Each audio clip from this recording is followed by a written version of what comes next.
स्थानीय मान, जिसको इंग्लिश में प्लेस वैल्यू कहते हैं। कोई भी संख्या अगर होती है तो उस संख्या के जो अंक होते हैं उस अंक के स्थान के आधार पर उसका मान होता है। जैसे कोई संख्या है 6294, 4 अंक की संख्या है, उसमें चारों अंक अलग अलग स्थान पर हैं। इकाई के स्थान पर 4, दहाई के स्थान पर 9, सैकड़े के स्थान पर 2 और हजार के स्थान पर 6 है। तो 4 का स्थानीय मान इकाई के स्थान पर है, 1 से गुणा कर देंगे, 4 एकम 4। 9 का स्थानीय मान दहाई के स्थान पर है तो 10 से गुणा कर देंगे, 9 दहम 90, तो 9 का स्थानीय मान 90। 2 का स्थानीय मान सैकड़े के स्थान पर है, इकाई दहाई सैकड़ा, तो 100 से गुणा कर देंगे, 200 हो जाएगा। 6 का स्थानीय मान 1000 के स्थान पर है तो 1000 से गुणा कर देंगे, तो 6 का स्थानीय मान 6 गुणे 1000, 6000 हो जाएगा। इसी तरह कोई संख्या देखते हैं, इकाई दहाई सैकड़ा, 1000, 10000, 79048। तो इसमें 8 का स्थानीय मान इकाई के स्थान पर है तो इसको 1 से गुणा कर देंगे, तो 8 का स्थानीय मान 8 हो जाएगा। 4 का स्थानीय मान दहाई के स्थान पर है तो इसको 10 से गुणा कर देंगे, इसका स्थानीय मान 40 हो जाएगा। 0 का स्थानीय मान इकाई दहाई सैकड़ा, सैकड़े के स्थान पर है, 100 से गुणा कर देंगे।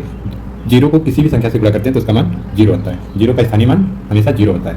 9 का स्थानीय मान इकाई दहाई सैकड़ा, 1000, 1000 के स्थान पर है तो इसको 1000 से गुणा कर देंगे, तो 9 का स्थानीय मान आ जाएगा 9000। तो 7 का स्थानीय मान इकाई दहाई सैकड़ा, 1000, 10000, 10000 के स्थान पर है तो इसको 10000 से गुणा कर देंगे, तो इसका मान आ जाएगा 70000। ये हमारा हो गया स्थानीय मान। आंकिक मान, जातीय मान या इंग्लिश में फेस वैल्यू। किसी संख्या के अंकों का आंकिक मान समान रहता है। जैसे कोई संख्या है इकाई दहाई सैकड़ा, 1000, 10000, 79048, तो इसमें 5 अंक हैं तो 8 अंक इकाई के स्थान पर है तो 8 का आंकिक मान 8 रहेगा।